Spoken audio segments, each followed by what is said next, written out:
What's up, fellas? How's everything? We're going to be going over UFC 319, Dricus du Plessis vs Chimaev. We're going to go through the card, pick who we think's going to win, and then hopefully we get some of them right. Starting off the card, we got Carlene Silva versus Dione Barboza. I'm going with Carlene Silva. She has been preparing for this fight, actually had a training camp. Dione Barboza took this fight on like less than a week's notice, I think. And Carlene Silva, they're still fighting at a flyweight, which is what she was going to cut to anyway, whereas Dione Barboza, if they're fighting at bantamweight, I'd be like, oh, okay, Dione Barboza is probably going to be bigger than her, it's going to affect my decision. But yeah, I just think fighting at flyweight doesn't help Dione Barboza in any way. And look at their records, man, 18-5 or 8-3, one of these is not like the other. Going with Carlene Silva. Moving up the card, we got Bryan Battle versus Nursultan Ruziboev. I'm going to pick Nursultan Ruziboev. He has been at middleweight longer. He has really good wins. I think that win over Bruno Ferreira is really good because I think Bruno Ferreira is proven that he's one of the better unranked middleweights. The rest of his wins haven't been amazing. Cedric Dumas and he fought last weekend. I can't remember his name. But he fought Cody Brundage. They're not necessarily good, but he finished them pretty easily, which is what you would hope for if you were going to consider him a decent pick. I like Bryan Battle. I think he's a good personality, and I think he's a good fight star. And Bryan Battle's beat some, mixed bags of people. The split decision win over Randy Brown. Randy Brown's pretty good, I'd consider. It was a good fight, close fight. He got the nod from the judges. But yeah, I don't think middleweight's good for him. Ruziboev is going to be bigger than him, and I think that's something that Bryan Battle isn't really used to. he used to be the really big, strong guy, and now he's going to be fighting someone who is bigger than him and can throw heavy shots. I think he might get clipped there. But then, so I'm going to go to Nursultan Ruziboev for those reasons. Bigger, stronger, lots of experience too, by the way. 36-9. I think, I know that a lot of those fights in the regional scene, but it's got to count for something. I just think he's going to be, I'm going to Nursultan Ruziboev. Moving on. Edson Barbosa versus Draco Kloss. I'm going with Draco Kloss. Draco Kloss recently got knocked out by Joao Alvarez. Not a big deal in my opinion. Joao Alvarez is a huge guy for the division, and he is very good. Draco Kloss has beat everyone else that he's meant to have beaten. I'll show you here. Brandon Jenkins, fine. Rafael Garcia, cool. Joe Selecki, was cool. That was a cool slam. And then Joaquin Silva, all good wins I would expect. Now he's got a Bobby Green win in there as well. I didn't realize that. Decent wins. He seems to he consistently wins, which is what I like. And I just don't think Edson Barbosa got it no more, man. His win over Sadiq Youssef, how was that aged? Not good at all, to be honest. And then his win over Billy Quarantino, terrible win. Billy Quarantino is just being knocked out by everyone at this point. It's not even that good anymore. And Sadiq Youssef, we don't know what's happening with him. Honestly, he's very close to being cut from the UFC. So, yeah, I like Edson Barbosa. He's also just had, I think, way more wear and tear. He isn't throwing his leg kicks like he used to, man. He's just a stiff boxer now. I'm just going with Draco Kloss. I think he'll mix out. He consistently wins, which is what I like. And he's not fighting if he was going up against, who's a good unranked? Olechek Obai, the one who had that fight with Mateus Rebecki, then I'd be worried. But I think Draco Kloss got this. I'm going with Draco Kloss. Moving on. Chase Hooper versus Alexander Hernandez. I'm going to go with Chase Hooper. Younger. He's got that momentum. He beat up Jim Miller, which I know Jim Miller's old, but that's a win over Jim Miller at any point is pretty good. And I think Alex Hernandez is kind of over the hill, to be honest. I think he's a good fighter, but yeah, the losses are starting to pile up. His record hasn't been looking too good recently. It's like a win one, lose one, win one, lose one kind of fighter. I do like him better at lightweight, but I just think Chase is really good. He's had time off, probably improving, and also came back probably healthy. I know Hernandez hasn't been super active either, but I just don't like it as much 32 years old versus 25 years old. I mean, Chase got the grappling to threaten with too, and he's a reasonably good striker. Yeah, I just think Chase is going to do it. I can just see him like wobbling Hernandez a little bit, or just dazing him, just shooting the takedown, taking him down, and winning the rounds just by holding him. I can see that, like, or submitting him. Yeah, I'm going to Chase Super. Moving on. Jessica Andrade versus Lupi Gonzila. How do you pick this, man? I don't know. Maybe we say... But I just don't like Jessica Andrade as a fighter that much, man. She's going to slowly push forward and throw heavy hooks at you, right? And be stronger than you. I just... Is that enough to win consistently? I don't like her going between flyweight and strawweight, flyweight and strawweight. Just, like, pick out division and commit to it.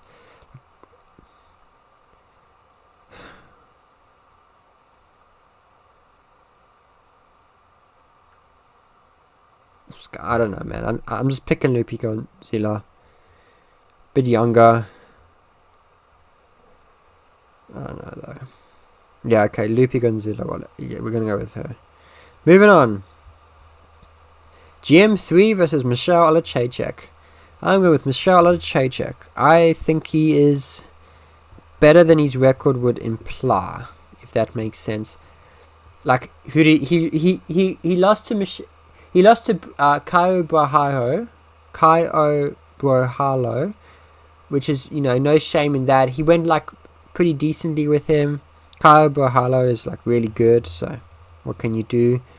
Then he had a bounce back against Chidi Nuzachukwu, who I don't think is, the best fighter in the world, but he's, like, really strong and very tough. So Michelle, toughened through that is really good for him. But then he had that skid where he went a bit. He lost to Michelle Paya. I thought that body shot was a bit lucky, to be honest, because Michelle can take huge punishment to the body from that Chidi fight. And then losing to Kevin Holland, he dropped Kevin Holland and then just like an idiot threw himself into a triangle. So what can you do? How can you you can't fix that. And then using to Shalabuta Magomedov, I mean, if you're going to put a Shalabuta against a guy who won't shoot a takedown, then yeah, he's pretty good. And then, but then he came back and he beat, oh, it's escaping me. Who did he beat?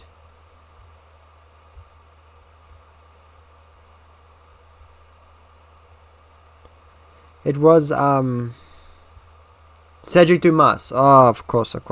So he beat Cedric Dumas, which is, it's not a great win, but Steve, it's something. That first round, right? You were talking about... DC. I don't know why that's not playing. Okay. Yeah, so I just think Olachaychek, he's better than his record provides. GM3 is much older. I like GM3. You got to respect him, respect the game. But slow, striking. He's only good in jiu-jitsu. I think Olachaychek's going to catch him when he throws I think Michelle Olachaychek's going to catch GM3 with a straight left down the pipe when GM3 throws his very low, slow body kick. And they're both southpaw, and I think GM3 is going to be one who suffers with that because his main weapon is his body kick, and that just isn't going to really be there anymore since Olachaychek's going to be in southpaw. And I just think Olachaychek's going to... he's going to push him forward too, which is going to make GM3's takedowns a bit harder to land because, it's hard to shoot takedowns from going backwards. So yeah, I'm going with Olachaychek. Like GM3, I just think Olachaychek's a bit better, man. He's a good guy to do a litmus test. Olachaychek's a good litmus test for if you're going to be a champion or a contender. And I just don't think GM3 is going to be a contender, so you kind of have to go with Olachaychek then. But yeah, so going with Olachaychek. Bobby Green versus Diego Ferreira. Headline of the prelims. Pretty good fight, to be honest. Yeah, Diego Ferreira, no doubt in my mind. Bobby hasn't looked too good, man. I mean, losing that Jalen Turner loss was terrible. I mean, the Jim Miller fight was okay, but like, it wasn't that great, to be honest. And, you know, he loses to Paddy Pimblett. He loses to Rufi terribly. That was a bad loss to Rufi. So like, yeah, what can you say about that? Whereas you can say a lot of good things about Diego Ferreira. I mean, he beat the shit out of Mateus Rebecki, which was very impressive. I mean, Rebecki, now even in the fights he loses, he puts huge amounts of damage on his opponent. Whereas Diego Ferreira looked pretty good. He didn't look too like badly busted up in like comparison. And Rebecki's, I think, really good still, even though he's, you know, I think he's 1-2 in his last 3, but I still think he's really good. He's been fighting high level guys and he still puts a beating on them, like a very close fight. I just think Diego Ferreira is going to do it, man. You know, and Bobby keeps his hands low, and I just don't think that's good against Ferreira, who's, you know, I don't think he's going to necessarily shoot on him. He's just going to try and knock you out. Yeah, and Ferreira's got look at his reach. It's just like 1.8 meters versus just 1.8. That's a big difference, man. That's like a 4-inch reach advantage. I mean, so he's got a bit of a reach advantage. I just think that's gonna just do him big favors here. And Bobby's a bit taller too, so like his punches coming like it's just not gonna feel the same. Like I feel like, yeah, I think Ferreira's gonna do this, man. He's gonna like. Bobby's probably going to have some good success at first, and then Ferreira's just going to catch him on the chin with his hands down. I don't know what to say. I think Ferreira's going to win. Moving on, main card, guys. Kai Asakura versus Tim Elliott. Go with Kai Asakura. Tim Elliott's an old man. I didn't think he was ever really that good. Kai Asakura, I think he has potential. Ryzen champion, that's a promotion I respect a lot, is Ryzen. You know, you got guys like Yuri came through there. You got to say Ryzen's pretty good. Any of those promotions, like in the Eastern European kind of Europe circuit, I think can be quite underrated. So I'm going with Kai Asakura. I mean, the win over Manao Cap, even though that was a while ago in Ryzen, that's really good. Yeah, just he's bigger. He's got the reach. He's younger too. He's got more to prove. Like, I think Kai Asakura knows, like, he wins this, he wins another one, and then suddenly his third fight, he's like on a win streak. He's looking at a title elimination bout, like, potentially, like, very easily. Like, he wins this, he can call up Manao Cap, and then can have, like, I believe a trilogy fight. Like people would probably want to watch that. I just think Kai Asakura knows he's going to win, and I feel like Tim Elliott's just here for the paycheck, man. I mean, he's been inactive, it feels like, for at least a year. Probably a year and a half. When was his last fight? And his fight was against Sumandaji, which isn't even... Yeah, a year and a half he's been out. Like, I don't know, like... How do you... Yeah, it's just been too long. Kai Asakura, he's been out for a bit now, but... Nope, stop it. But he's been, like, you know... I think he's motivated, and I think he's going to win. Moving on. Jared Cannonier versus MVP. I'm going to go with MVP. Jared Cannonier, first off, I say I think he's a really good fighter. I'm surprised he beat Gregory Rodriguez. I thought Gregory Rodriguez was really dangerous. I just think Jared Cannonier is getting up there in age, and he's also 5'10" at middleweight, and I just don't like it. It just feels too small, man. I know he's got that really good reach, but it just feels too small. Like, that ape index is going crazy for Jared Cannonier. And you know what? Gregory Rodriguez was able to catch Jared Cannonier like twice on the chin in the first round. You don't think like MVP can do that? And he's got a similar frame MVP in terms of like height and reach, I think, to Gregory Rodriguez. Not in terms of like muscle mass, but he's got that like long, lanky frame, and I think he can catch Jared Cannonier as he comes in. Because that's what Jared Cannonier has to do it. I suspect he's going to try clench with MVP and just tire him out, try and make him wrestle. But MVP is very good at avoiding those kinds of things because of his constant movement, his weird fight style. And I just see him catching Jared Cannonier. I don't know if he'll necessarily knock him out, but I just don't think Jared Cannonier is going to really be able to get much going here. You know, and I think MVP knows he wins this. He's like in the top 10. Maybe, who could they put him against? They could put him against like an Israel Adesanya, for instance. And that's like a big money fight, like a big opportunity. And I think they'd be really keen on doing that if MVP wins. I just think he's going to win. He's longer, a bit more in his prime. Jared Cannonier has taken a lot of damage recently too. I know the Marvin Vettori fight he won, but he still got dropped by him. There is the Imavov fight, you know, getting dropped. The Kyle Bahio fight was pretty. Yeah, I think. Sorry, he didn't get dropped in the Imavov fight. He got rocked, and it was, you know, enough to get stopped. I just think MVP is going to win, man. He's got a bit more in the tank. He's fast style. He doesn't take a lot of damage. So I just think he's going to be because these guys are both pretty like old now. I just think MVP is going to have more gas in the tank. I'm over MVP on this one. Though I will point out, if Jared Cannonier, I wouldn't be mad if Jared Cannonier pulls upset because I do think he's quite good. Anyway, moving on. Featured fight: Partez vs Jeff Neal. I'm going to have to pick Partez. I like Jeff Neal. Think he's quite good. He did really well against Ian Gary, I thought, and I was kind of leaning towards picking Jeff Neal because I'm like, oh, you know, Carlos Partez lost to Ian Gary, and you know, I don't like that he smokes. I think that's stupid as a fighter, but whatever. But yeah, Jeff Neal, he's had too many injuries in my opinion. He can be a bit of a slow starter, and I just think in a 3-round fight, Carlos Partez. Also, you got to be. It's not the same as Ian Gary. You can kind of ignore. Ian Gary doesn't ever like. I don't think he's ever like really knocked out high level guys.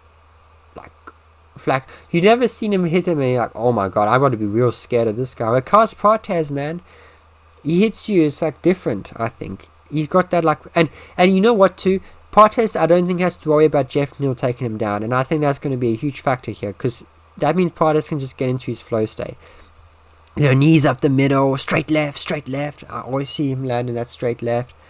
It's just like, I just think it's going to be too hard for Jeff Neal. Like, because Jeff Neal has to come in, and Partez has got like 7 centimeters of reach on him, which is, you know, fairly decent. And he's taller than, I just see Carlos Partez coming on here. You know, that Ian Gary loss was like unfortunate, but you know, what can you do? And you know, he was beating Ian Gary at the end of that fight, man. And that's impressive. So I just think Ian. Okay, Carlos Partez was closer to finishing Ian Gary than Jeff Neal ever was. So I'm like, okay, I'll give it. I think Partez is going to do this, man. I just think he will. Partez was knocking everyone out before then. Jeff Neal hasn't knocked anyone out in a while. I know RDA he did, but that was a freak near injury. Let's be real. I think Carlos Partez got that, so I'm going to pick him. Moving on, co-main event. Murphy vs Aaron Pico. I'm going with Lerone Murphy. He is very good. I think he's really good. I like it. He's got good, safe, fundamental boxing with good kicks. I know he can't necessarily be the most interesting fighter in the world. I just trust him to win, man. He's been beaten up higher level UFC fighters consistently, and it's just better. And Pico, man, I know he's good. I just don't like these Bellator guys coming over out of nowhere and just being thrown straight into the wolves. Like, it just don't work. Like, I reckon Aaron Pico, he's just, I don't think he's going to be able to do it necessarily against Leon Murphy. I just think he's better, Leon, to be honest. Yeah, that's what I'm picking. I'm picking Leon Murphy. Big one, boys, is the Dukas du Plessis vs Khamzat Chimaev. Now, it's probably going to be a big shock who I'm picking based on my accent, but I'm probably going to have to pick Dukas du Plessis. And I'll tell you why, right? And let me just say this. Khamzat's really good. He's a good fighter. I don't like him, but I think he is a fantastic fighter, and he really is quite an athlete. Problem though. Khamzat relies on lots of explosivity in the first round to get his takedowns, and Dukas is big, and I don't think that's going to work so well against such a big guy. It will probably work in the first round, but I don't know if he's going to be able to do it against the second or third. I mean, Khamzat gave up trying to take Gilbert Burns out when Gilbert just tried to throw up an armbar. You know Dukas would do something like that. Just throw an armbar up trying to catch Chimaev, and he might not want to do it anymore. Be on the floor with him anymore. And you know what too? I don't... Can Khamzat win? Yes. Will he do it in the first round or two? Yes. Is he going to be able to... If it's in the third round, the third round starting, who do you have more confidence in winning? Dukas or Khamzat? I think you have to say Dukas. Khamzat's never looked good in the third round. Of the Gilbert Burns fight or the Usman fight, he didn't look good in the third round. And you know what too? I'm going to say this. I don't think the Whittaker win was that good. He just crushed his teeth in his jaw. That's not going to happen to Dukas. Like, if he got into the exact same position, Whittaker had, like, weak teeth for some reason. Dukas doesn't have that problem like Whittaker does. And I think that's going to make a big difference here in terms of how the fight plays out. I mean, Khamzat was dominant, but he didn't get into, like, a position where he got his arms under the neck or anything like that. It's like that's what they're going to be training to. It's just takedown defense, takedown defense, takedown defense. Not that Dukas had bad takedown defense anyway. And yeah, I just think you get into the third round, Dukas is just going to start taking over, man. Like, he just doesn't quit. He just won't go away. And I don't know what Khamzat's going to do in that situation. When he's stuck in there, he's like, oh my god, it's like he's getting tired now. He looks up at it's 2-3 more rounds to go, and Dukas is still right there, throwing heavy shots at him. I just don't think it's going to be too good for him.